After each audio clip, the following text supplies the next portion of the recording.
नमस्कार मंडळी. ज्येष्ठ नागरिकांच्या भवितव्याचा विचार करणारा, त्यांची मानसिकता बदलणारा आणि त्यांना नवी दिशा देणारा, नवीन मार्गदर्शन करणारा उत्तरार्ध कार्यक्रम. प्रेक्षक या कार्यक्रमात आपलं अतिशय मनपूर्वक स्वागत.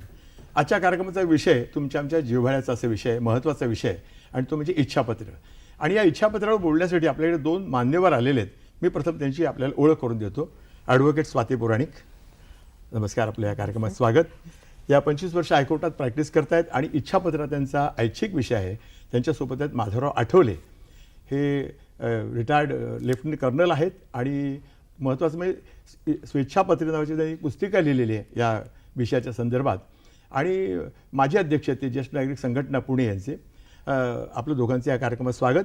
मॅडम, मला एक सांगा की इच्छापत्र केलंच पाहिजे असं म्हणतात, त्याचं कारण काय सांगा? हो, इच्छापत्र हे केलंच पाहिजे आणि आत्ताच्या काळामध्ये त्याची अत्यंत गरज आहे. आता मला त्याच्यामध्ये एक शेर सुनावासा वाटतो. अच्छा, सांगा. सांगू? सांगा. बहुत दिन बीत चुके, बात महीनों तक चली, अब साल भी गुजर गए, मेरा कहना मानो, बस एक जल्दी से एक वसियत कर डालो. क्या बात.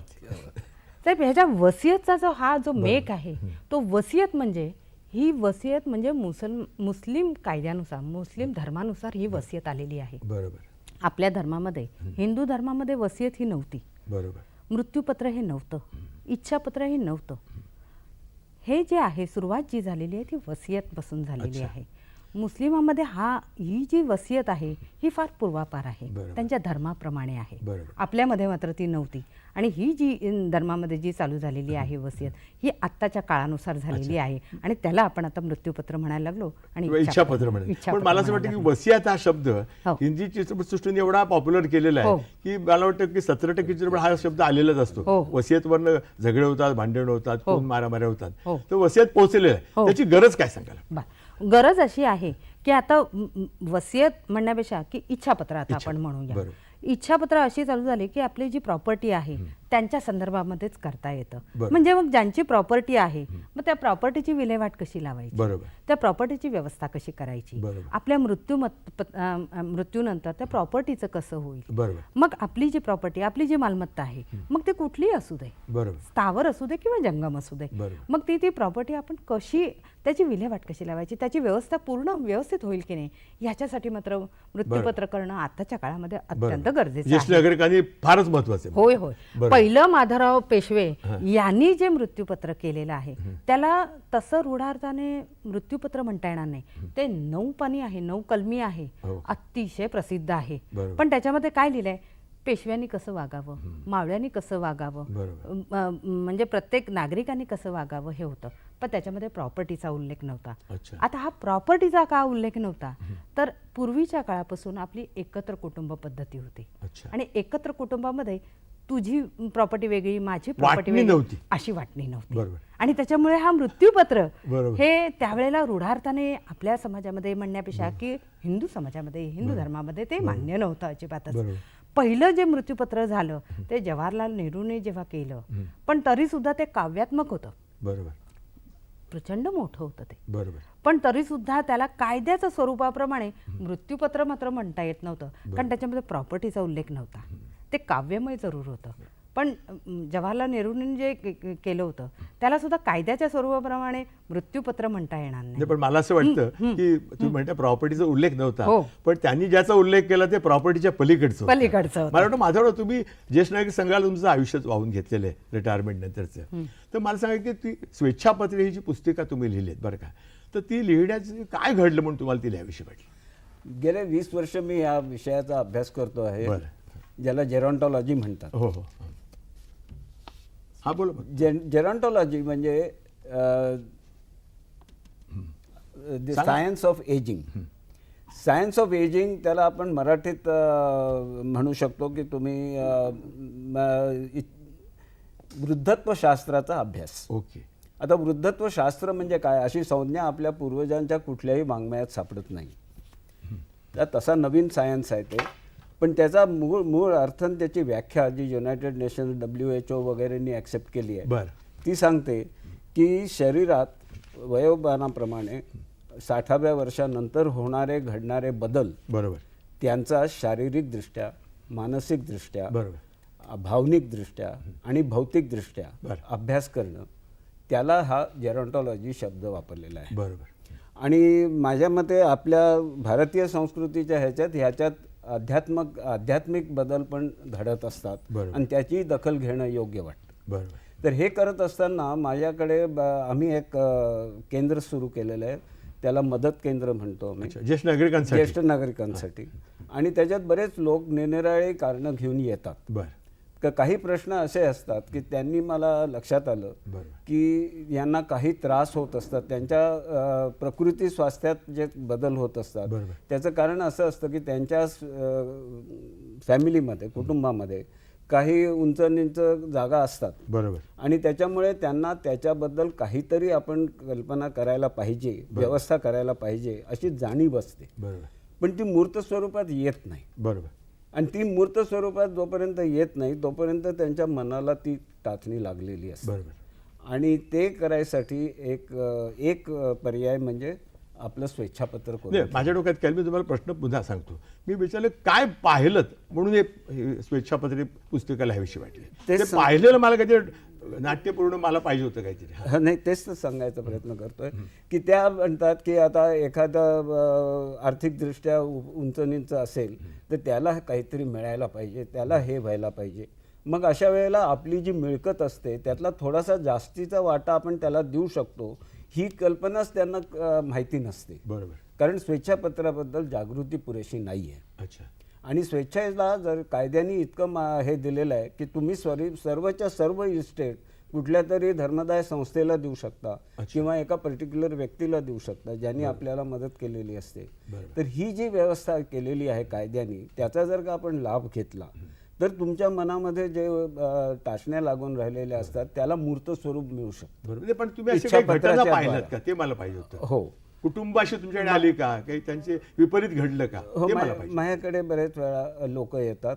काही महिला अशा आलेल्या आहेत, त्यांच्याकडे प्रॉब्लेम असा आहे की त्यांचे यजमान गेलेत आणि 5-6 महिन्याच्या आत मुलगा सांगतो पैसे संपले. अच्छा. आणि त्यांनी हे केलेलं नसतं, इच्छापत्र केलेलं नसतं. त्यामुळे त्यांच्या बायकोला कल्पनाच नसते की आपली इन्कम किती आहे. पेन्शन नसताना हे जर का मला दर महिन्याला 10,000 देत होते आणि आता मुलगा सांगतो काहीच मिळणार नाहीये, तर अशा वेळेला त्यांना त्रास होतो. आणि तो दूर करण्यासाठी इच्छापत्र जर का केलेलं असतं तर हा त्रास त्यांचा वाचला असता. म्हणून ह्याच्याबद्दल जागृती साधणे अत्यंत गरजेचं आहे. आणि म्हणून ही पुस्तिका लिहिली गेली आहे. पुस्तिका लिहिताना पुष्कळ वेळेला असे निरनिराळ्या प्रकारचे लोक येतात आणि त्यांचे प्रश्न पण इतके अवघड असतात की त्यांना सोल्युशन देण्यासाठी काहीतरी माध्यम पाहिजे. आणि स्वेच्छापत्र त्याचं उत्तम माध्यम करू शकतो. एका माणसाला त्रास होत होता की घर नावावर करून मागत होते त्यांचे. तर त्याचा पुतण्या मला त्या ग्रस्तांना घेऊन आला, यांचा मुलगा आणि सून यांना त्रास देतात, तर त्यांना घर त्यांच्या नावावर करून पाहिजे. आणि या वडिलांना माहीत असतं की हे घर जर का त्याच्या नावावर केलं तर तो त्याच्यावर लोन घेईल आणि त्याच्या धंद्यात घालेल आणि तो धंदा पण बुडेल. आता 35 वर्षाचा झाला, अजून एकही धंदा धड करू शकलेला नाही. तर ह्याला काय करावं ते माझ्याकडे आले होते. मी म्हटलं तुम्ही स्वेच्छापत्र केलं आहेत का? ते म्हणाले नाही. म्हटलं तुम्ही असं स्वेच्छापत्र करा की तुमची सगळी इस्टेट तुम्ही एका धर्मदाय संस्थेला द्या, असं तुम्ही लिहून स्वेच्छापत्र करा. तुम्ही नाही असं कसं हो, माझ्या मुलाचं नाही, ते तुम्ही खरं स्वेच्छापत्र वेगळं करा, हे आपण एक डमी स्वेच्छापत्र करू. त्यांनी सांगितलं होतं की त्यांचे कागदपत्र तपासतात, पैसे ठेवलेले असले तर घेऊन जातात. तर अशा ठिकाणी तुम्ही ते कागद ठेवा, तो ते वाचील, त्याच्यात तेव्हा कळेल की आपल्या मुलाला पैशाची किंमत कळावी. म्हणून हा प्रयत्न केले पाहिजेत. बरोबर आणि जर का मी हे घर त्याच्या नावावर करून दिलं तर त्याला तो स्वस्तात पैसा मिळणार आहे आणि तोही घालवून बसण्याची शक्यता जास्ती आहे. बरोबर कारण त्याचे प्रयत्न कुठेतरी कमी पडत आहेत ह्याची जाण त्याला यावी. बरोबर. म्हणून मी ठरवलं आहे की हे एका संस्थेला जावं आणि ते गरीब मुलांच्या हॉस्टेलसाठी माझं घर करावं. असा अर्थाचं जर का तुम्ही केलं आणि तो मला त्रास देतोय त्याच्यासाठी हे पण त्याच्यात लिहिलं बरोबर. तर तुम्हाला वाटेल की त्या मुलांनी ते वाचलं तर तुला कळेल की आपण चुकतो. पण पॉझिटिव्ह इफेक्ट झाला का त्याचा? ह्याचा पॉझिटिव्ह इफेक्ट खूप छान झाला. आज ते ग्रस्त अगदी आनंदात राहत आहेत. बरोबर. मुलगा आणि सून त्यांची देखभाल करतायत बरोबर. आणि आता मुलाचा संदाई बसायला लागले. बरोबर. तुम्हाला काय माझं- सांगायचं हो होतं? दुसरं एक माझ्याकडे एक असा एक अनुभव आला की जेव्हा मी प्रॅक्टिस सुरू केली म्हणजे वकिली व्यवसाय जेव्हा सुरू केला त्यावेळेला असं झालं की एक स्त्री इतकी घाबरत घाबरत माझ्याकडे आली. खूप मध्यम वयाची होती, साधारण एक 25-30 वयाची असेल साधारण. आणि त्या आल्यानंतर हिंदीत बोलायला लागल्या. त्यांची हिंदी भाषा होत्या त्या. आणि त्यांनी आल्या आल्या मला म्हणाले, मॅडम मुझे वसीयत तो करनी है. मी म्हटलं तर हिचं तर वय तर दिसत नाही आहे, वसियतबद्दलचं तर आहे ठीक आहे, प्रॅक्टिसमध्ये सुरुवातच अशी वसियतने झालेली आहे. खूप मला इंटरेस्ट आला त्याच्यामध्ये. आणि मग मी त्यांना सगळे प्रश्न विचारले की बाबा तुम्हाला का करावं असं वाटतंय, बरोबर ही इच्छापत्र का करावं असं वाटतंय. तेव्हा तिने एक हृदय प्रसंग सांगितला की मेरे छोटे छोटे 2 बच्चे है. अच्छा मी इथे राहत नव्हते, मी इंडियामध्ये राहत नव्हते, मी परदेशात होते. पण आता माझं दुर्भाग्य असं आहे की मला काही कारणाचं माझ्या पतीला गमवावं लागलं. मी इथे आले. माझ्या पतीची इच्छा होती की नाही आपण परदेशात राहतो, आपले सगळे नातेवाईक भारतीय आहेत, भारतामध्ये राहत आहेत ते. आणि मग त्यांच्यासाठी म्हणून आणि तिथली जी आपली शेतीवाडी आहे मग ती शेतीवाडी आपण जाऊन येऊन आत्ता बघतोय. खरं आहे आपल्याकडे 2 मुलं आहेत 2 आणि त्यांची इच्छा होती खूप की नाही इच्छापत्र करावं. पण ते काही कारणास्तव त्यानं म्हणजे नाही होऊ शकलं. अच्छा आणि मग तिने मला असं सांगितलं नाही नाही मेरी पति की जो इच्छा थी कि वसीयत बनवानी है, अब तो सब प्रॉपर्टी तो मेरे नाम पे है. आता मात्र ती माझ्या पतीची आणि माझी अशा दोघांची इच्छा आहे. त्यांची इच्छा मी पूर्ण करणार आणि माझी इच्छा मात्र माझी इच्छाप्रमाणे ते व्हायला पाहिजे. बरं माझे 2 मुलगे आहेत, 2 मुलं आहेत माझी, तर त्यांच्या नावाने मला वसियत करायची आहे. मला इतकं अप्रूप वाटलं. मी म्हटलं एवढं काही करायची गरज नाही आहे, इतक्या लवकर करायला पाहिजे का. तर ते म्हणाले नाही मला एक तो खूप आधार आहे, त्या वसियतचा मला आधार आहे. आणि तिला तो आधार वाटला. तिने सांगितलं मला बाकी काही नको, मला खूप पुढे करायचं आहे, मला मुलांना मोठं करायचं आहे, पण मला वसियत मात्र म्हणजे हवी. इच्छापत्र एक आधार होऊ शकतं. आधार होऊ दूरध्वनी शकतो. येतोय. कदम वाशिमहून. हा बोला बोला बोला. हॅलो हा बोला बोला. सर मी गोपाळ कदम बोलतो वाशिमवरनं. बोला बोला सर माझा प्रश्न असा होता सांगा. की ऍक्च्युअली माझ्या म्हणजे पोरींचे लग्न झालेले आता हं. आणि मी ऑलरेडी आधी वसियत तयार करून ठेवलेली आहे. बरं पण आता कसं जवळ लोक म्हणजे मला पोरगा नसल्यामुळे ते जमीनची मागणी करतात. बरं. पण वसियत मी आधी तयार केली. हा बोला बोला बोला. हा बोला बोला बोला. फोन कट झालाय. त्यांनी काहीतरी वसियत त्यांचं वसियतबद्दलचं काहीतरी म्हणणं वसियत होतं. बनवलं पण मूलबाळ नाही त्याचं, मुलगा मूलबाळ नाही. नाही. हा. वसियत जी बनवली आहे, आता वसियत कशी बनवायची, एकंदर वसियत म्हणण्यापेक्षा इच्छापत्राचे एकंदर 7 प्रकार आहेत. तो अच्छा बरं एक तर आहे तर विशेष अधिकार दिलेला, बरं. म्हणजे जे सोल्जर्स आहेत जे म्हणजे जे म्हणतात लढाईवर जातात अच्छा, बरं. त्यांचं जे आहे की त्यांच्या इथे तर काही अशी काही लेखणी नसते किंवा कागदपत्र नसतं किंवा बरं. काही सांगण्यासाठी आहे. जे इच्छापत्रासाठी लागणारे कायदेशीर बाबी आहे ते त्यांच्याकडे नसतात, उपलब्ध नसतात अचानकपणे. मग त्यांनी नाही का करायचं इच्छापत्र, तर त्यांना सुद्धा करण्याचा अधिकार दिलेला आहे. तो विशेष अधिकार त्यांना दिलेला आहे. तसे अशा तऱ्हेने एकंदर 7 प्रकारचे 7 ते 8 प्रकारचे अशा तऱ्हेने इच्छापत्र करता येतात. पण मग असं आहे का की जे मुलबाळ नाही आहे ज्यांना, तर ते इच्छापत्र करू शकत नाहीत का, तर इच्छापत्र ते जरूर करू शकतात. मग त्यांच्या ज्या इच्छा आहे, शेवटी इच्छापत्र म्हणजे काय आहे तर त्यांच्या मनामधली जी इच्छा आहे ती प्रदर्शित करणे. मग ती प्रदर्शित कशी करायची हे पूर्णपणे त्या व्यक्तीवरच अवलंबून असतं. मग त्यांना जरी मुलबाळ नसलं तरी ती इच्छा आहे त्यांनी जी प्रदर्शित केली एखाद्या संस्थेला द्या. त्यांनी आता शेतीबद्दलचं थोडंफार सांगितलं आहे त्याच्यात, ती शेती त्यांच्या नातेवाईकांमध्ये म्हणा किंवा अन्य करा. अजून एक मला इथे एक नमूद करावं असं वाटतं, आपल्याला जरूर सांगावं असं वाटतं की इच्छापत्र हे कधी करावंसं वाटतं किंवा कधी करावं, तर इच्छापत्र नाही केलं तर काय होईल आणि केलं तर काय होईल. तर मी आणखीन प्रेक्षकांना सांगू इच्छिते की नाही केलं तर वारसा हक्काने प्रॉपर्टीचं जे मोजदाद आहे ती होणारच आहे. बरोबर. पण आपल्याला विशिष्ट भाग विशिष्ट व्यक्तींना विशिष्ट सामाजिक कार्याला किंवा विशिष्ट घटकाला जी मला वाटते त्याप्रमाणे देण्याची इच्छा आहे आणि मग ती द्यायची असेल तर मग इच्छापत्र हा एकमेव पर्याय आहे. त्याच्या मुलांमध्ये सुद्धा कुठल्या मुलाला काय द्यायचं हे ठरवते. हो, परंतु हो. चर्चा चांगली झाली. हो. वेळ छोट्याशा विश्रांती. मित्रांनो, उत्तरार्ध कार्यक्रमात आपलं परत एकदा स्वागत. मी आता माधवरावांच्याकडे वळणार आहे की ज्येष्ठ नागरिकांसाठी तुम्ही खूप वेळ देता, पुण्यामध्ये मोठं काम आपण करताय मला माहिती आहे. तर आपण ज्येष्ठांची सेवा कशी करता आमच्या प्रेक्षकांना सांगा. ज्येष्ठांची सेवा करायचे आम्ही बरेच प्रकल्प हातात घेतलेले आहेत. पहिला सगळ्यात म्हणजे प्रत्येक सभासदाकडनं आम्ही अशी अपेक्षा करतो ज्येष्ठ नागरिक संघाच्या की आपल्या घराशेजारची अशी 2-3 घरं निवडा की जिथला ज्येष्ठ घराबाहेर पडू शकत नाही. हो, अच्छा, बरं. तर त्यांच्याकडे जायचं, त्यांना आपला 20 मिनटं 30 मिनटं वेळ द्यायचा आठवड्यातनं एकदा तरी, आणि त्यांना काही वाचून दाखवायचं, त्यांची काही बारीक सारीक कामं करायची, त्यांना बोटाला धरून घराला फेरी मारून आणायची, अशासारखी कामं करायची आणि त्यांना कुठे काय घडलंय काय चाललंय ह्याची जरा माहिती द्यायची. ते आपल्या एका सुदृढ समाजाचे घटक आहेत अशी भावना त्यांच्यात निर्माण करायची. बरोबर. आणि हे करण्यासाठी मी तर स्वतः 5 ठिकाणी जातो. अच्छा. एक फार चांगला अनुभव सांगतो. एक मला वाटतं एक दूरध्वनी घेऊया, आपण चर्चा अशी चालू ठेवूया. श्रुती जोशी, पुणे. हा, बोला मॅडम, बोला. हॅलो. हा, बोला. हा, मी पुण्याहून प्रीती जोशी हा, बोलते. प्रीती, बोला. मला पुराणिक मॅडमला विचारायचंय हा. की इच्छापत्राची वेगळी काही अशी प्रोसिजर असते का? वेगळी म्हणजे कशा प्रकारची वेगळी म्हणजे? हा, म्हणजे असं काही सगळ्यांच्या समोर वगैरे असं कोणाच्या समोर असं करायचं असतं का? नाही, नेमकं उलट बोलतायत त्या. फार चांगला प्रश्न विचारलाय. पण प्रीतीजी अतिशय सुंदर प्रश्न विचारलेला आहे की वेगळी अशी प्रक्रिया नसते, सोपस्कार नसतात.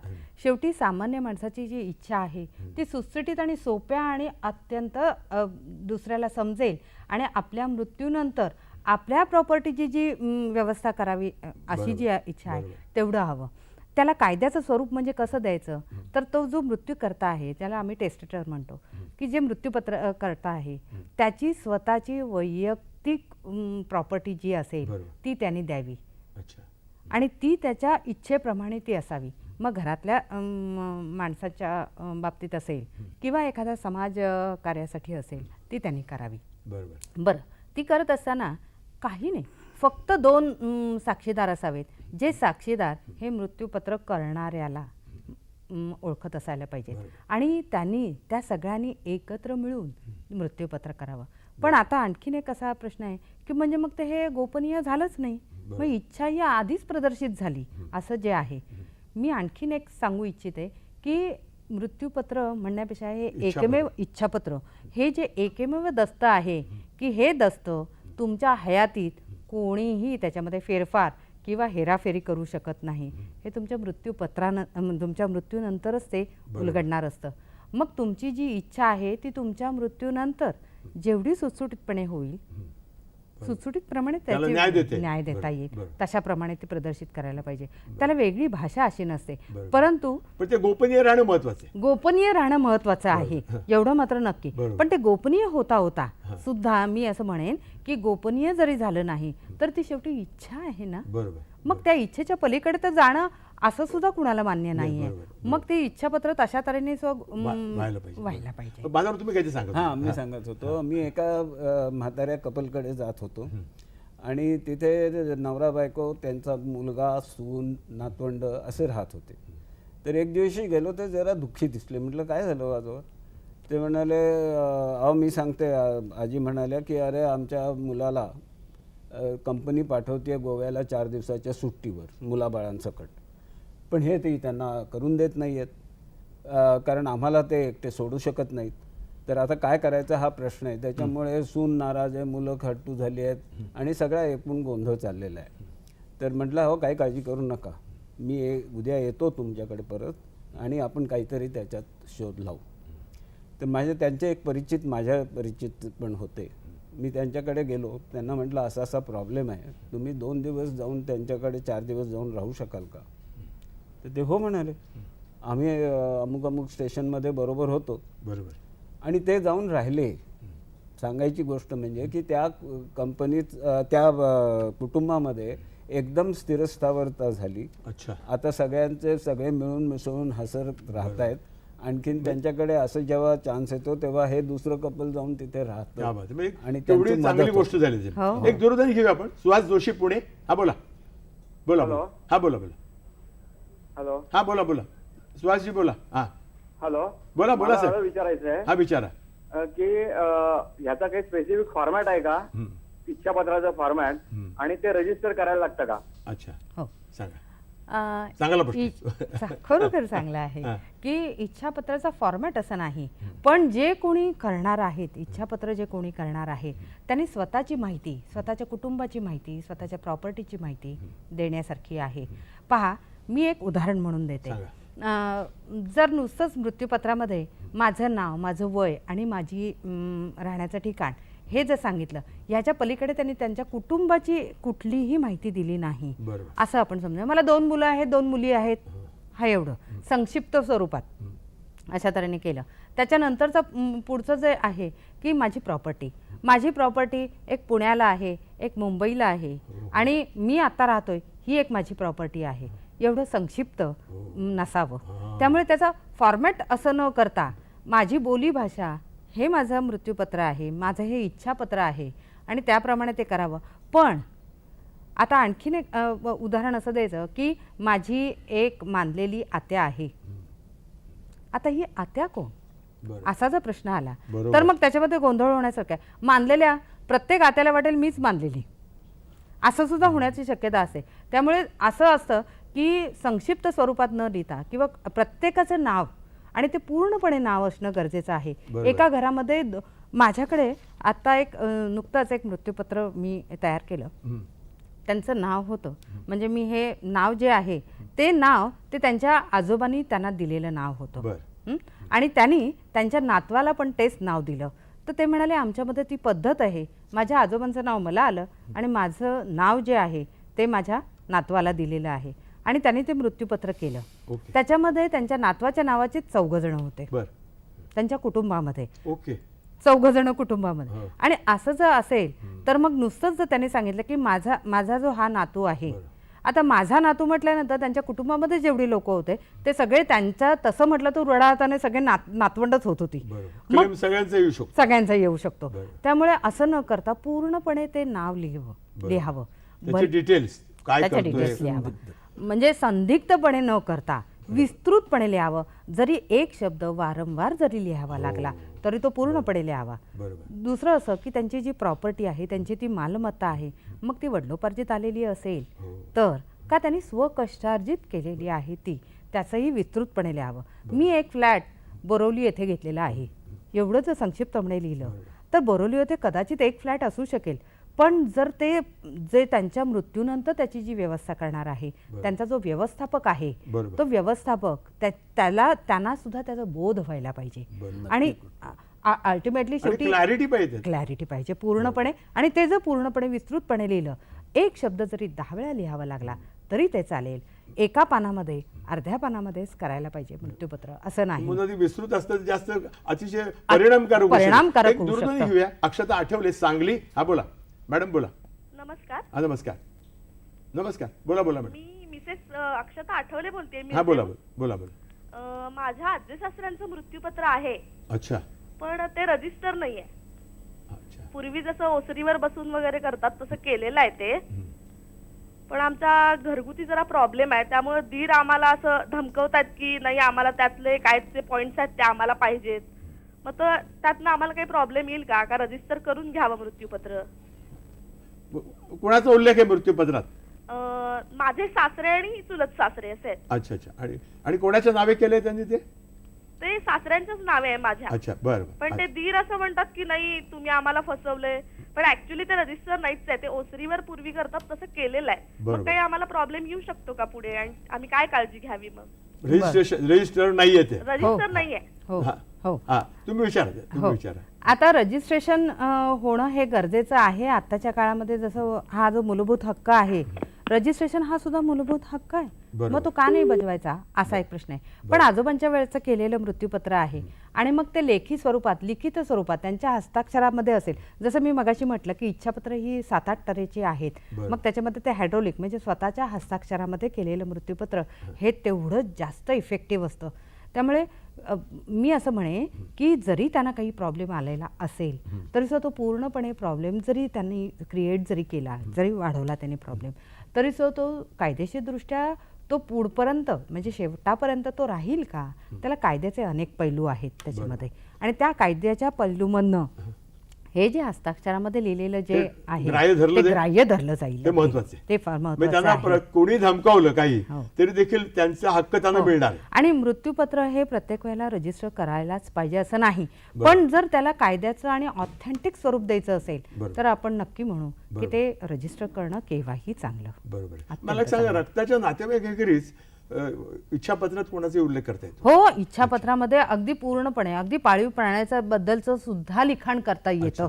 बरं. आपल्या इच्छा हा शब्द जर पूर्णपणे जर घेतला, हा म्हणजे इंग्लिश शब्दामध्ये त्याला म्हणतो Will. विल. त्या विलचं अनुकरण म्हणजे इच्छा.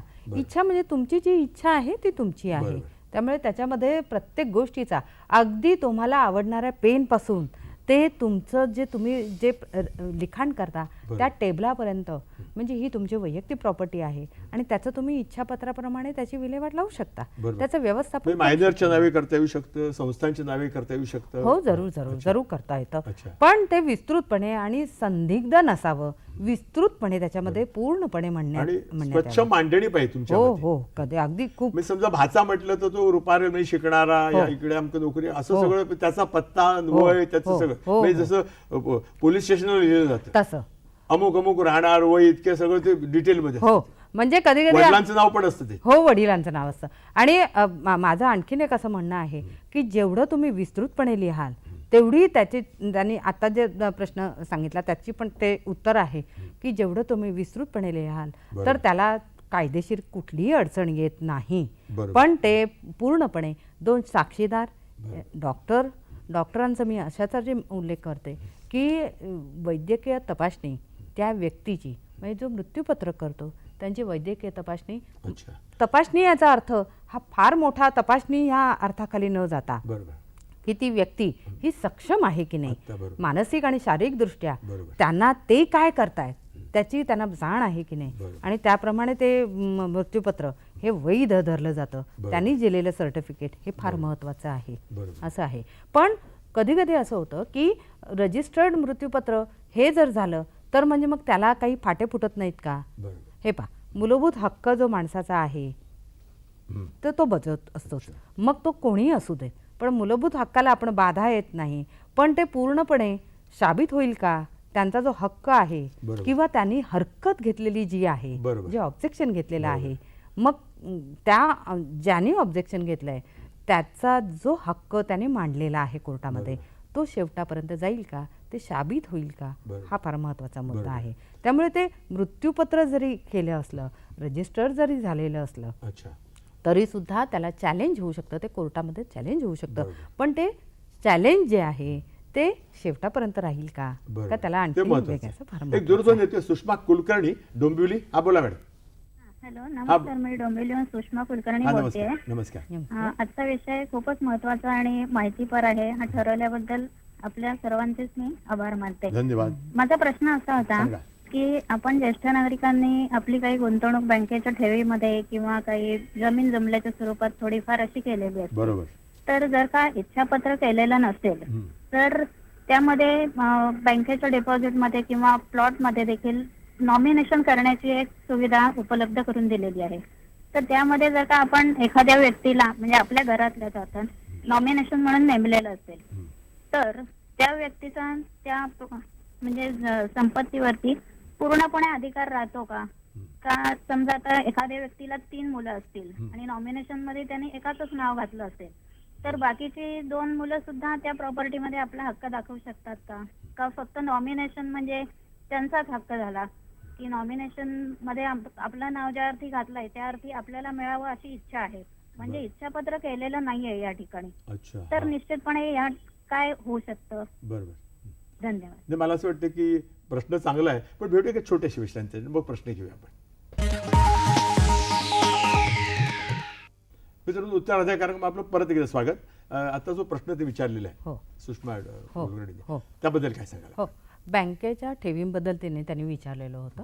आता प्रश्न असा आहे की बँकेच्या ठेवीमध्ये नॉमिनेशन इच्छापत्र केलेलं नाहीये ते. नाहीये. हा, हे महत्वाचं. हो, बँकेच्या ठेवीमध्ये नॉमिनेशन फॉर्म जरूर भरला जातो आणि तो खरोखर गरजेचा आहे आणि अतिशय महत्त्वाचा आहे.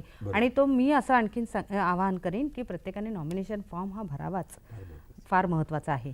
पण म्हणजे नॉमिनेशन जागेचं असेल, डिपॉझिट असतील, सगळ्या कुठे जिथे काही आहे हो देण्यासारखं आहे. हो, तर त्यांनी नॉमिनेशन हे फॉर्म भरावा. आता नॉमिनेशनचा अर्थ असा आहे की बँकेला इमिजिएट कॉन्टॅक्ट करणारी व्यक्ती असा जर ढोबळ मनाने अर्थ घेतला तर मग आपल्या प्रश्नाचं उत्तर सहज आपल्याला मिळालं असं होईल. पहा, नॉमिनेशन म्हणजे ॲब्सोल्यूट ओनर होत नाही, बरोबर. तर ते केअरटेकर म्हणून कोण. जर एखादी व्यक्ती जर गेली आणि जर त्यांची जे काही ठेवी असतील तर मग त्या ठेवी या बँकेने कुणाला कॉन्टॅक्ट करावा आणि कुणाला द्याव्यात याच्यासाठी असतो. बरेचदा बँक ही त्यांच्या मृत्यूनंतर जे नॉमिने असतात तर त्यांना कळवतं की तुम्ही सक्सेशन सर्टिफिकेट घेऊन या. आता सक्सेशन सर्टिफिकेट आणि इच्छापत्र हे पुन्हा वेगवेगळे भाग आहेत. आता आपण जर नॉमिनी हा पूर्णपणे हक्कदार होतो का, हा जो प्रश्न आहे, तर मी म्हणेन की पूर्णपणे हक्कदार होत नाही. अच्छा. इच्छापत्राने जेवढा हक्क प्राप्त होतो तेवढा नॉमिनेशनने हक्क प्राप्त होत नाही. It can be challenged, you It can mean be to say. challenged. आणि बरेचदा बँका असं सांगतात की तुम्ही सक्सेशन सर्टिफिकेट वारस दाखला घेऊन या. वारस दाखला म्हणजे काय, शेवटी की तुम्ही वारस आहात या व्यक्तीचे, जे वारली व्यक्ती जी आहे त्यांचे तुम्ही वारस आहात की नाही, तशा तऱ्हेने वारस दाखला घेऊन या असं सांगतात. ह्याचाच अर्थ असा की जे नॉमिनेशन जे झालेलं आहे, जी नॉमिनी आहे ती पूर्णपणे त्या संपत्तीचा हक्कदार नाहीच आहे अजिबातच. त्यामुळे त्यांना पण इच्छापत्राने मात्र ती पूर्णपणे तो हक्क मिळू शकतो. आणि आपल्याला म्हणजे ज्या मृत्यूपत्र करणाऱ्या व्यक्तीला जसं पाहिजे तसं ते त्याचा हक्क मिळू शकतो. माझ्याकडे सांगा की स्त्रियांचा या विषयाकडे बघण्याचा काय दृष्टिकोन असतो, गंभीरपणे बघतात का? नाही, स्त्रियांच्याकडे कसं आहे की विभागणी करायची, हे करायचं, त्यांनी मानसिकता त्यांना त्रास होतो. म्हणजे त्यांना तोडणं किंवा विभाग करणं हे आवडत नाही, मुळातच आवडत नाही. आणि दुसरी गोष्ट म्हणजे त्यांना स्त्रीधन म्हणजे काय ह्याच्याबद्दल पूर्ण कल्पनाच नसते. आता प्रत्येक स्त्रीला लग्नामध्ये दोन्ही बाजूनी दागिने वगैरे घातले जातात, ते सगळं तिचं स्त्रीधन असतं. अच्छा. तिचं स्त्रीधन असतं, ते दुसऱ्या स्त्रीचं नसतं. घरात दुसऱ्या स्त्रिया पण असतात, पण तिच्या लग्नात तिच्या दागिने मिळतात, तिच्या माहेर राहून किंवा तिच्या सासरकडून, ते तिचं स्त्रीधन बनतं. आणि त्याची विल्हेवाट लावायला तीच मुक्तपणे मक्तेदार असते. बरोबर. तर हे जर का त्यांना माहिती झालं, कारण त्याच्या इतक्या खोलात कोणी आपल्याकडे जात नाही, आणि पण जायला पाहिजे, तर ते दागदागिने तिच्या हक्काचे असल्या कारणाने ती त्यांना केव्हाही मोडू शकते किंवा त्याचा इतर उपयोग करू शकते. तर ही एक दूर करायला पाहिजे. मला एक दूरध्वनी येतोय, प्रकाश बडगुजर मध्य प्रदेश गुणावून बोलतायत. हा सर, माझा असा प्रश्न आहे हा, बोला बोला साहेब, बोला. की माझे वडील वारले परंतु त्यांनी काही कोणाच्या नावावर अजूनपर्यंत हे केलं नाही. अच्छा. इच्छापत्र तर काही केलेलं कुणाचं नाही. त्याच्या कोणत्याच्या म्हणत याच्यावर हे केलं नाही, नावावर केलं नाही. हा, बोला. हॅलो? हा, बोला बोला. त्यांनी कोणाच्या नावावर अजून काही केलं नाही, परंतु त्याच्यात काय होणार आहे पुढे ते काही समजत नाही. तुम्ही काय सांगा, तुम्ही प्रश्न विचारा, तुम्हाला त्यांना विचारा. हो. आता विचारा प्रश्न त्यांना. हे पहा की नावावर केलं नाही म्हणजे वारसा हक्काने सगळ्यांना सामायिक द्यायची तीच इच्छा असेल त्यांची, दुसरी त्यांच्याकडे इच्छा असू शकणार नाही. हा सर, मॅडम त्याच्यात कोणी अजून काही केअर करू शकत नाही, कारण ते लाट काय होणार त्याचा रिझल्ट. त्याचा वारसा हक्काचा कायदा असेल त्याच्याप्रमाणे जे वारसदार असतील अच्छा. त्यांना त्या प्रमाणात ते वाटून दिलं जातं. अच्छा, बरोबर. त्यांना तुम्ही काय क्लेम सांगा? करायला. हो, इच्छापत्र जर केलेलं नसेल, हे पाय मी म्हटलं तसं की इच्छापत्र कायदा हा फार उशिरा आलेला आहे, बरोबर. हा पूर्वकाळी नव्हताच. एकत्र कुटुंब पद्धती होती, हे जसं मी आता सांगितलं. बरोबर. तर मग एकत्र कुटुंबामध्ये जर कोणी कुटुंबकर्त्याने जर इच्छापत्र केलं नसेल, तर मग तो ते ती त्यांची जी प्रॉपर्टी आहे, एकत्र कुटुंबातली प्रॉपर्टी आहे, ती कशी जाईल, तर ती वारसा हक्काने जाईल. आता हिंदू मुस्लिम यांचे वेगवेगळे त्यांच्या धर्माप्रमाणे असलेले कायदे आहेत. अच्छा. आता त्या धर्मानुसार आणि त्यांच्या असलेल्या कायद्यानुसार त्याची वाटणी होते. बरोबर. जसं मुस्लिमांना फक्त 1/3 हक्क त्यांचा जो प्रॉपर्टीचा हे आहे, हक्क जो आहे तेवढाच फक्त त्यांना वसियतनामाने करता येतो. त्यांना एंटायर प्रॉपर्टी अच्छा. करताच येत नाही. मुसलमानांना फक्त 1/3 त्याचं इच्छापत्र करता इच्छापत्र त्याचं करता येतं, पूर्ण करता येत नाही. मग 2/3 प्रॉपर्टी ही कुठे जाते, तर ती त्यांच्या वारसा हक्क पर्सनल लॉ प्रमाणे त्यांच्या धर्मानुसार वारसामध्ये केली जाते. आपल्या हिंदू धर्मामध्ये आपल्याला आहे तो हिंदू सक्सेशन ऍक्टाप्रमाणे होतं. जर मग इच्छापत्रच केलं नाही तर मग ते कुणाकडे जातं, तर ते वारसा हक्काने हिंदू लॉ आहेच ना आपला. मग त्याच्याप्रमाणे त्या वारसा हक्कानं जसजसा कायद्याप्रमाणे जी तरतूद दिलेली आहे कायद्याप्रमाणे त्या प्रमाणामध्ये त्यांचं होतं. मिळणार. बरं का. मला त्याच्याप्रमाणे सांगा की तुम्ही एवढा प्रयत्न करता इच्छापत्र करण्यासाठी, लोकांना इन्स्पायर करण्याचा, तरी देखील लोक गांभीर्याने घेत नाहीत ज्येष्ठ नागरिक. तर अशा वेळी कोणते उपक्रम तुम्ही विशेषतः राबवता हा विचार त्यांच्यापर्यंत पोहोचवण्यासाठी? हा विचार पोहोचवण्यासाठी तुमची पत्रिका आहेच, पुस्तिका आहेच नाही, ती. पुस्तिका आहेत. पण मला इनफॅक्ट उत्तरार्ध आणि याचे जे संयोजक आहेत उत्तरार्धाचे, त्यांचे आणि सह्याद्रीबाईंनी हे सगळ्यांचं खरोखरच कौतुक करायला पाहिजे. कारण ही एक सामाजिक कार्य तुमच्या हातनं घडतंय की ही जागृती तुम्ही लोकात साधताय की आपल्याला इच्छापत्र करणं अतिशय गरजेचं आहे. इच्छापत्र करताना काय त्याच्यात लिहायला पाहिजे ह्याच्याबद्दल ही पुस्तिका सगळी माहिती देते. बरोबर. त्यांनी आतापर्यंत जेवढे प्रश्न विचारले गेले त्या सगळ्यांची उत्तरं ह्याच्यात दिलेली आहेत. बरोबर. आणि त्याच्यामुळे आपण ती एकदा त्यांना जर का ही सर्व ज्येष्ठांना आपल्या ह्याच्यात मिळावी म्हणून आम्ही कमीत कमी किमतीत 5 रुपयात ही उपलब्ध करून देतो ही सगळी माहिती. आणि ती वापरल्याने आपला बरेचसे हे दूर होतील, गैरसमज दूर होतील. नॉट ओनली गैरसमज, आपल्याला ज्या विवंचना लागून राहतात. बरोबर. खरं म्हणजे स्वेच्छापत्र हे एक विमा आहे. बरोबर. तुम्हाला आपल्या उत्तर आयुष्यात चांगली वागणूक मिळावी ह्याच्यासाठीचा हा विमा आहे. बरोबर. हा आधी कधी कॅश करायला लागू नये हाही त्याच्यात एक भाव आहे. पण ही नक्की गॅरंटी देते की आपली सक्षमता पाठिंबा देण्याची जर का आपण हरवून बसलो आणि आधीच सगळ्यांना वाटून टाकलं, लोक म्हणतात मला एकच मूल आहे, मी कशाला इच्छापत्र करू, ते सगळं जाणार त्यालाच. हे अत्यंत चुकीचं आहे. आणि ते अशासाठी चुकीचं आहे की जर का ते इच्छापत्र न करता तुमचा जमीन तुमला किंवा घर त्याला गेलं तर त्याच्यावरती ट्रान्सफर टॅक्स लागतो. अच्छा. आणि ट्रान्सफर टॅक्स लाखात जातो, कारण तो मार्केट प्राइसवरती आत्ताच्या हल्लीच्या बाजारभावावरती अवलंबून असतो. पण ते इच्छापत्र पण ते इच्छापत्राने गेलं तर ते त्याला त्या एक नॉमिनल सेस भरायला लागतो, त्याला ट्रान्सफर सेस म्हणतात. तर असा दोन्ही ह्याच्यातला फरक आहे आणि हा बऱ्याच जणांना माहितीच नसतो. एक दूरध्वनी घेऊया. डॉक्टर महाजन, रत्नागिरी. हा बोला डॉक्टर, बोला. हा, मी रत्नागिरीहून डॉक्टर विसा महाजन बोलतोय. बोला बोला. हे जे इच्छापत्र केलं जातं त्याच्यावर 2 साक्षीदारांची सही घेण्याची नितांत गरज असते. बरोबर. आणि ही जी साक्ष घेतली जाते या साक्षीदारामध्ये काही साक्षीदार पात्र असतात आणि काही साक्षीदार अपात्र असतात. तर कुठल्या साक्षीदार अपात्र असतात आणि कुठल्या साक्षीदारांची सही चालते याबाबत एक खुलासा करावा. दुसरा प्रश्न असा आहे की या इच्छापत्रानं मी माझा डोळा देणं, माझा बॉडी दान करणं, माझं हे करणं हे काय करू शकतो काय? अच्छा, हा पण विषय चांगला विषय. हो, बरोबर आहे. मुळात म्हणजे साक्षीदार असणं गरजेचं आहे हे आधी मान्य करायला हवं. बरं, मग ते साक्षीदार किती वयाचे असायला पाहिजेत, ते सक्षम असतात की नाही.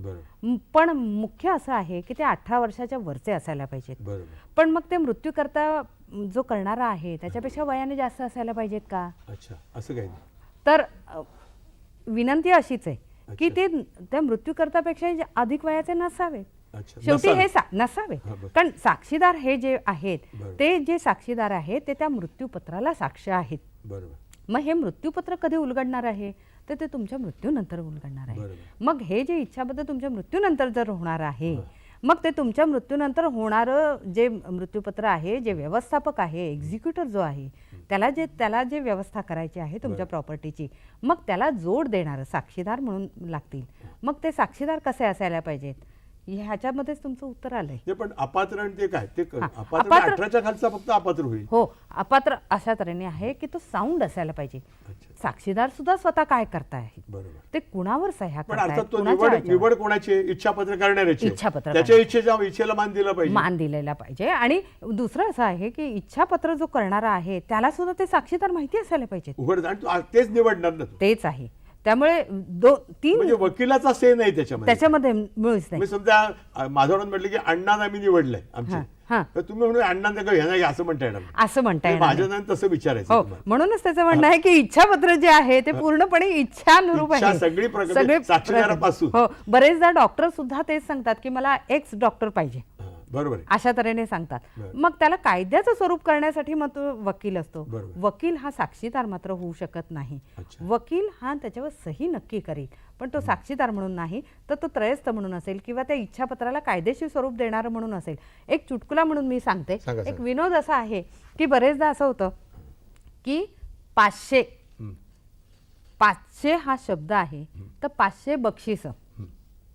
मी माझ्या मृत्यूपत्रामध्ये असं जर लिहिलं की मला 500 बक्षिसं द्यायची आहेत, तर असं न लिहिता 500 रुपयांचं बक्षीस द्यायचं आहे. हो. नाही तर ती बक्षीस 500 होती. बरोबर आहे. त्यामुळे ते आणि एक बक्षीस 500 500चं असू शकतं. तर 500 रुपयाचं बक्षीस आणि 500 बक्षीस याच्यामध्ये खूप तफावत आहे. बरोबर. मराठी ही भाषा आहे, हो. जशी वळवळ वळेल तशी, तशी बरोबर. वळेल अशी आहे. बरोबर. पण ते अत्यंत चपकलपणे बसवावे लागतात. ते बरोबर. बरेचदा वाचून वाचून घ्यायला लागतं. बरोबर. एका वेळेला केलं असं नाही. मृत्यूपत्र करणारा जो आहे तो अतिशय चपकलपणे तो करेल असंही नाही. बरोबर. प्रत्येकाचा द्वयी अर्थ होतो. मराठी भाषा अतिशय नाजूकपणे वापरावी लागते. जसं मी आत्ता असं म्हटलं की एक असं मृत्यूपत्र माझ्यासमोर आलं होतं आणि त्याच्यावर कोर्टामध्ये इतका काही उहापोह झालेला होता. मी आता जे हे 500चं उदाहरण दिलेलं आहे हे प्रत्यक्ष अच्छा, कोर्टामध्ये जे घडलेलं आहे. घडलेलं आहे. एक दूरध्वनी होते दिलीप देशमुख गोरेगाव. हा बोला. हॅलो, हा बोला. मी गोरेगाव मुंबईहून बोलतोय, हा दिलीप देशमुख. हा बोला बोला. माझा प्रश्न असा आहे, आम्ही 40 वर्ष जवळजवळ भाड्याच्या घरात राहतोय. बर 6 फॅमिली मेंबर्स होते, त्याच्यापैकी 4 फॅमिली मेंबर्स वारलेत बर. आणि भाड्याचं घर ज्यांच्या नावावर होतं ते देखील वारलेले आहेत. हा तर उर्वरित यांच्या नावावर 2 जे राहिलेले आहेत त्याच्यापैकी एकाच्या नावावर इच्छापत्र केलेलं नसल्यामुळे नावावर भाड्याचं घर होऊ शकेल का? अच्छा. हे पहा, मी अगोदरच आधी म्हटलं होतं की स्वतःचा मालकी हक्क त्याच्यावर असणं गरजेचं आहे. बरोबर. स्वतःची प्रॉपर्टी म्हणजे एक तर स्वकष्टाचीच असायला पाहिजे किंवा वडिलोपार्जित आलेली असेल तर भाड्याचं घर आहे यांचं. हे तर त्यांचं भाड्याचं घर आहे, म्हणजे मालकी हक्क त्याच्यामध्ये नाही. पण माझ्यानंतर कोण, त्याचं तुम्हाला मृत्यूपत्रामध्ये जर केलं, मी पण नाही केलं ना ते पण. ते मृत्यूपत्र केलेलं असलं काय किंवा नसलं काय, पण असं आहे की ते फक्त वारसा हक्काने येईल का, तर ती मालकी नसल्यामुळे वारसा हक्काने येऊ शकत नाही येऊ अजिबात. शकत नाही. नाही, पण मॅडम एक प्रश्न मला उद्भवतो की वहिवाटीचा हक्क म्हणून एक असतो. हो, वहिवाटीचा त्या हक्काखाली एखाद वेळेला त्याला तेवढे वहिवाटीचा claim राहील त्याचा त्याच्यामध्ये. वहिवाटीचा म्हणून राहील. पण मी त्याचा वारस आहे आणि मलाच द्यायला पाहिजे हे सर्वस्वी मालकाच्या हातात आहे की ते मालकाने त्यापुढे कंटिन्यू करायचं का. वहिवाट म्हणून तुम्ही तिथे त्याचा उपभोग घेऊ शकता, पण ते ट्रान्सफर मात्र करण्यासाठी मात्र तुम्हाला मालकाचाच त्याच्यामध्ये लागेल. सपोर्ट त्याच्यामध्ये लागेल अशा तऱ्हेने आहे. अच्छा, अच्छा. पण भाड्याच्या घरामध्ये मी आज 40 वर्ष राहत असलो तरी सुद्धा माझा त्याच्यामध्ये हक्क प्राप्त होणार नाही. बरोबर. तर त्याच्यावर तुमचा वहिवाटीचा हक्कच फक्त होईल, मालकी हक्क मात्र त्याच्यावर मालकी हक्क सांगता येणार येणार नाही. नाही. वामन आपटे डोंबिवलीहून बोलताय. हा बोला बोला बोला. तिघांना माझा नमस्कार. नमस्कार. मी आमचं डोंबिवलीहून वामन आपटे बोलतोय. हा इच्छापत्र केल्यानंतर हा डॉक्टर आणि 2 साक्षीदार यांच्यापैकी कोणाचा मृत्यू अगोदर झाला तर इच्छापत्राची वैधता कायम राहते का ते परत करावं लागतं? अच्छा. संबंधित व्यक्ती हयात आहे हा. जिथं इच्छापत्र केलंय ती, बरोबर. पण यांच्यापैकी कोणाचा जर अधिमृत्यू झाला हा. तर त्याची वैधता कायम राहते का, असा प्रश्न आहे. चांगला धन्यवाद. प्रश्न आहे. फार सुंदर फारच प्रश्न. सुंदर प्रश्न मला आहे. वाटतं भेटूया का फारच. विश्रांती त्या प्रश्नाचं उत्तर आपण घेऊया. विटनेस होते, डॉक्टर आहेत आणि 2 विटनेस आहेत, तर डॉक्टरचा मृत्यू झाला वगैरे तर परत करायला लागतं. हो हो, आता इच्छापत्रामध्ये एकदा इच्छापत्र केलं म्हणजे झालं अशा तऱ्हेने नाही, तर त्याला तुम्ही सपोर्टिव्ह म्हणजे कोडिसील म्हणतात त्याला, ते तुम्हाला सप्लिमेंटरी सुद्धा इच्छापत्र करता येतं. अच्छा. जर एखाद्याचा, आता त्यांनी असा प्रश्न विचारला होता की एखाद्या साक्षीदाराचा किंवा एखाद्या डॉक्टरचा मृत्यू बरोबर. ओढवला तर काय करण्यात येईल, तर त्याच्यामध्ये तुम्हाला बदलण्याची तरतूद आहेच की. अच्छा, पण बदलायची असं- गरज आहे का? बदलायची गरज म्हणण्यापेक्षा त्याला सपोर्टिव्ह आहे. जर त्याच्यामध्ये काही जर घटना बदलल्या, बरेचदा असं होतं की इच्छापत्र जेव्हा करतात तेव्हा माझा बँक बॅलन्स जो आहे तो माझा बँक बॅलन्स आज 1 लाखाचा आहे, पण माझा काही कारणास्तव अन्य कारणास्तव मला जर त्याचा विनियोग करावा लागला, 1 लाखाचा विनियोग करावा लागला आणि त्याच्यामध्ये जर 50,000 झाले, तर मग मी एक्स बँकेतले अमाऊंट जी आहे ती मी माझा त्याच्यामधला जर विनियोग केला आहे, पण माझी वाय बँक नवीन जी आहे अस्तित्वात आली त्याच्यामध्ये माझा दुसरं बॅलन्स आहे, मग त्याची तरतूद करायची नाही का ते इच्छापत्रामध्ये, तर तो बदलण्याचा अधिकार तर आहेच आहे त्याच्यामध्ये, तर ती तशी बदल करता येतो. मी मगाशी सुद्धा एक उदाहरण असं दिलं होतं की माझा अमुक एक ठिकाणी माझं स्वतःची प्रॉपर्टी आहे आणि ती काही कारणास्तव मला विकावी लागली, मग ती अस्तित्वातच नाही आहे, मग मी जे इच्छापत्राप्रमाणे ती आणखीन ती जी प्रॉपर्टी आहे ती माझ्या इच्छापत्राप्रमाणे कुणाला देण्याची जी व्यवस्था मी केली होती, मग ते दिलेलं दान आहे तर ते शून्यच झालं. मग त्याप्रमाणे तुम्हाला कोडोसील करता येतं, त्याला पुरवणी जोडता येते आणि त्या पुरवणीमध्ये आधीच्या इच्छापत्राचा उल्लेख करून जर आपण त्या पुरवणी पत्रामध्ये त्याचा पूर्ण उल्लेख केला तर पुन्हा त्याचं ते विक्षिप्त म्हणजे विविक्ष स्वरूपामध्ये ते पूर्णपणे मांडलं जाईल. बरोबर. पूर्णपणे एक मांडलं जाईल. दूरध्वनी येतोय, माधव लाटकर, पुणे. हा बोला माधवराव, बोला. नमस्कार. नमस्कार. माझा प्रश्न असा आहे, माझ्या आईच्या वडिलांनी, त्यांना 3 मुलं आणि 3 मुली आहेत. बर. त्यांची ही प्रॉपर्टी वाडवडिलार्जित आहे, स्वकष्टार्जित नाही, तरी त्यांनी मृत्यूपत्र करून घेतलेलं आहे. बरोबर. आणि त्या मृत्यूपत्रामध्ये 3ही मामांची नावं दाखल केली आहेत. बरोबर. तर या 3 बहिणींना त्यांचा अधिकार सांगता येतो का? अच्छा. हो. अच्छा, सांगा. हो. काय सांगा? आता जे मृत्यूपत्र केलेलं आहे त्यांच्या वाटणीस जे मृत्यूपत्र केलं आहे त्यांच्या वाटणीमध्ये जे आलेली मालमत्ता आहे त्याचं ते जरूर करू शकतात, त्यांच्या इच्छेप्रमाणे करू शकतात. मी म्हटलं तसं की कुठल्याही व्यक्तीचा मूलभूत जो हक्क आहे तो त्यांनी मांडावा ना, त्यांनी जरूर मांडावा. त्याच्यासाठी त्यांना काही त्रास होईल का असं म्हणण्यापेक्षा त्यांना जरी त्याने त्रास देण्याचा जरी हेतू असला तरीसुद्धा तो पूर्णपणे कोर्टामध्ये साबित होईल का हा महत्त्वाचा मुद्दा आहे.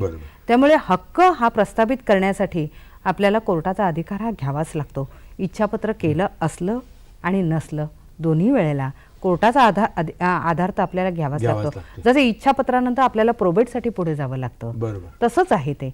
जर इच्छापत्र केलं नसेल तर वारसा हक्काचा सुद्धा आपल्याला जो अधिकार साबित करायचा आहे त्याच्यासाठी सुद्धा आपण कोर्टामध्ये जावंच लागतं आपल्याला. तर त्याप्रमाणेच त्याचं आहे आणि त्या कायद्याप्रमाणे त्यांना तो हक्क प्रस्थापित होईलच. हरकत कोणी घेतली असेल तर तो हरकतीचं जे निराकरण आहे ते कोर्टा व्यतिरिक्त कोर्टाच्या अधिकारक्षमतेत येतं आणि कोर्ट त्याच्यावर योग्य तो निर्णय देऊन त्याचं निराकरण करू शकतो. आणखी दूरध्वनी देतोय, संध्या कुलकर्णी, ठाणे. हा बोला.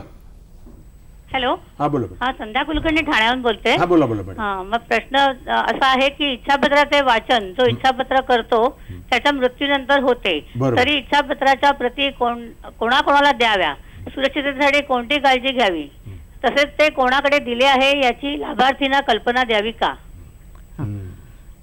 3 प्रश्न आहेत. हो. इच्छापत्राचं संध्याताई मी असं सांगेन की इच्छापत्र जे आहे ते इच्छापत्राचं व्यवस्थापक नेमणं अत्यंत गरजेचं आहे. म्हणजे व्यवस्थापक हा एक की पोस्ट आहे त्याच्यामध्ये, मग तर त्याला तर सांगणं तर गरजेचंच आहे. जसं 2 साक्षीदार मी म्हटलं तर त्यांना त्या इच्छापत्राची तर माहिती होणं गरजेचंच आहे. मग गोपनीयता राहिली का हा एक मुद्दा येतो. तर मी असं म्हटलंय की जे इच्छापत्र आपण करणार आहोत त्या आपल्या वारसांना आपण इच्छापत्र केलं नाही तरी त्याची वाटणी होणारच आहे, पण त्याप्रमाणे आपल्या इच्छाप्रमाणे प्रत्येक भाग जसा प्रत्येक व्यक्तीला द्यायचा आहे तो त्या व्यवस्थापकाला माहिती असणं गरजेचं आहे, जो व्यवस्था ही तुमच्या मृत्यूनंतर त्या प्रॉपर्टीची करणार आहे.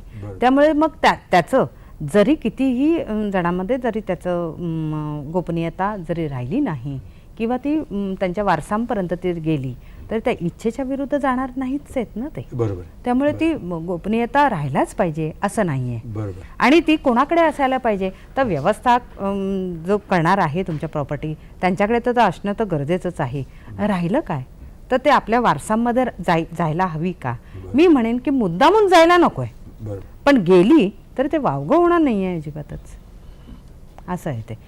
बरेचदा असं मला असं होतं की आई एक माझ्याकडे अशी एक आजी आल्या होत्या आणि त्या येताना त्यांच्या बरोबरीने त्यांचा मुलगा आणि त्यांची सूनही आली होती. आणि ही जेव्हा दोघंजण आले आणि आजींना मृत्यूपत्र करायचं आहे तर तुम्ही याच्यामध्ये काय सुचवाल. मी ज्येष्ठ नागरिकांमध्ये गेले 10 वर्ष सातत्याने वेगवेगळ्या विषयांवर बोलते. माझा पहिला विषय असा होता, अगदी सुरुवातीला सांगितलं होतं की आमचा ज्येष्ठ नागरिक संघ स्थापन झालेला आहे. मॅडम तुम्ही आम्हाला तुमच्या कायद्याच्या स्वरूपात काय देऊ शकाल. बँकांची खाती तर आम्हाला माहितीच आहेत, आम्ही सर्व्हिस करत होतो, आम्हाला बँकांच्या खात्याबद्दल माहिती नको आहे, आम्हाला इच्छापत्राबद्दल सांगा. आणि त्यावेळेला जेव्हा मी इच्छापत्र सांगितलं होतं, मी अतिशय त्यावेळेला भीतभीतच सांगितलं होतं की किती प्रश्न येतील कुणास ठाऊक, समोर सगळे ज्येष्ठ बसलेले आहेत. मग त्यांनी मी असं एक स्टेप बाय स्टेप त्यांना सांगायला लागले. तेव्हा ते आजी म्हणाल्या मी तुमच्याकडे जरूर येईन ना, मला बरेचसे प्रश्न आहेत पण मी इथे नाही तुम्हाला विचारणार. आणि त्याच आजी माझ्याकडे जेव्हा त्यांच्या मुलाला आणि सुनेला घेऊन आल्या होत्या आणि त्यांनी मला तेव्हा त्या नुसत्याच बसल्या होत्या. त्यांची सूनबाई मला म्हणत होत्या की ह्या आमच्या सासूबाईंना इच्छापत्र करायचं आहे, त्यांच्याकडे ती प्रॉपर्टी आहे, आम्ही सधन आहोत, आम्हाला काही नको आहे. बरोबर. आणि ज्यांच्या ज्या मुली आहेत म्हणजे माझ्या ज्या नंदा आहेत त्या सधन आहेत, त्यांनाही काही नको आहे. आजींना काय कसली इच्छा करायची आहे ते त्यांच्या प्रॉपर्टीबद्दल ते करू शकतात. आजी फक्त हसत होत्या, नुसते बोलत नव्हत्या अजिबात, मिस्किलपणे बोलत होत्या. आणि त्या म्हणाले नाही मी तुम्हाला नंतर एकटी येऊन भेटेन, ह्यांच्या ज्या इच्छा आहेत त्या मला ऐकायच्या होत्या. बरोबर. आणि म्हणून मी इथे बसले, पण मी मात्र माझं इच्छापत्र तुम्हाला नंतर सांगणार आहे. आणि त्यांनी अक्षरशः 4 पानी त्यांची प्रॉपर्टी होती आणि मी पूर्ण वेळ त्यांच्यासाठी दिला होता. त्या आजी म्हणाल्या होत्या की मला जसं पाहिजे तसं हवंय. मग त्यांनी काय दिलं तर त्यांचा कंगवा जो होता तो सुद्धा मी कुणाला द्यायचा इथपर्यंत त्यांनी लिहिलेलं होतं. पूर्णपणे पूर्ण केलं होतं. आणि इतक्या त्या समाधानी होत्या नंतर की नाही बस आता मला बाकी काही नको, मला फक्त एवढंच जाणून घ्यायचं होतं की माझ्या मुलांना माझ्याकडनं काय हवंय. ओके. असे सुद्धा होते. आणि दूरध्वनी येते सुहासिनी गोरे पुणे. हा बोला बोला मॅडम. हॅलो. हा बोला. मला एक विचारायचं आहे की एखाद्याची स्वकष्टार्जित प्रॉपर्टी असेल आणि त्याचं इच्छापत्र केलेलं नसेल तर ते कायद्यानुसार सर्व मुलांच्यात आणि मुलींच्यात समान हक्काने वाटलं गेलं जातं.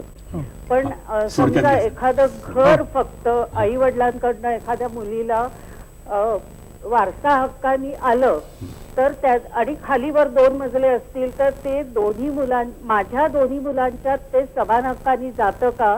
आणि एखाद्या मुलाला जर त्या घरात एखाद्या आपल्या मजल्याचा इंटरेस्ट नसेल आणि तो दुसऱ्या मुलाला त्याचे पैसे द्यायला तयार असेल तर त्या प्लॉटच्या किमतीत सकट ते पैसे द्यावे लागतात का. थोडक्यात सांगा, लास्ट मिनिट. मी ह्याच्यात थोडक्यात उत्तर देईन. हो, त्यांनी जे प्रश्न विचारलेले आहेत त्याच्यातच त्यांची उत्तरं आहेत. मुख्य असं आहे की ते त्या धर्माप्रमाणे वारसा हक्काने, मी जसं म्हटलं की त्या वारसा हक्काने त्यांची प्रॉपर्टी त्यांच्याकडे जाणार आहे. ज्यांना कोणाला नको असेल तर ते त्या दुसऱ्या वारसाकडे ते वर्ग करता येतात. बरं, त्याच्या संदर्भामध्ये पैसे जर मागायचे असतील तर त्याचं शेवटी मूल्यांकन होणं गरजेचं आहे. एखादे जर फ्लॅट असेल आणि जर तू त्यांच्या एका वारसाला नको असेल आणि त्याचे पैसे हवे असतील त्याचं मूल्यांकन करणं गरजेचं आहे. आता ते मूल्यांकन कधी करावं आणि त्याप्रमाणे त्यांची वाटणी कशी करावी हे ते त्यांच्या मध्ये समन्वय जेवढा साधेल, त्या वारसांमध्ये जेवढा समन्वय साधेल त्याच्यावर अवलंबून आहे. इच्छापत्राने भांडणं वाढत नाही, ते इच्छापत्राने एकोपा वाढतो आणि समान वाटप होतं आणि आपल्या इच्छेप्रमाणे होतं. हे जास्त महत्वाचं आहे. भांडणं कमी होतात, कमी करण्यासाठी इच्छापत्र करावं. खूप छान चर्चा आपण केली. मला समारोप करताना असं म्हणावंसं वाटतं की महाराष्ट्राचे जे राज्यपाल आहेत के शंकर नारायण यांनी ज्येष्ठ नागरिकांना एक मध्ये आवाहन केलं होतं की भावनेच्या आहारी जाऊन तरुण पिढीला किंवा तरुण मुलांना आपली इस्टेट वाटून देऊ नका असं त्यांनी आवाहन केलं होतं. मला असं वाटतं नटसम्राटमध्ये 40 वर्षापूर्वी शिरवाडकरांनी हेच आवाहन केलं होतं की समोरचं ताट देव बसायचा पाठ देऊ नये असं सांगितलं होतं त्यांनी. आणि मला वाटतं ज्येष्ठ नागरिक मला वाटतं या सगळ्या चर्चेत खूप काही समजले असतील, समजूतदार आहेत आणि माधवरावांसारखे कार्यकर्ते त्यांच्यासोबत आहेत. मला असं वाटतं तुम्ही आज या ठिकाणी आलात आणि अतिशय छान हे मैफल रंगवलीत. इच्छापत्राबद्दल खूप चांगली माहिती आपण दिलीत, त्याबद्दल सह्याद्रीतर्फे आपले मनपूर्वक आभार.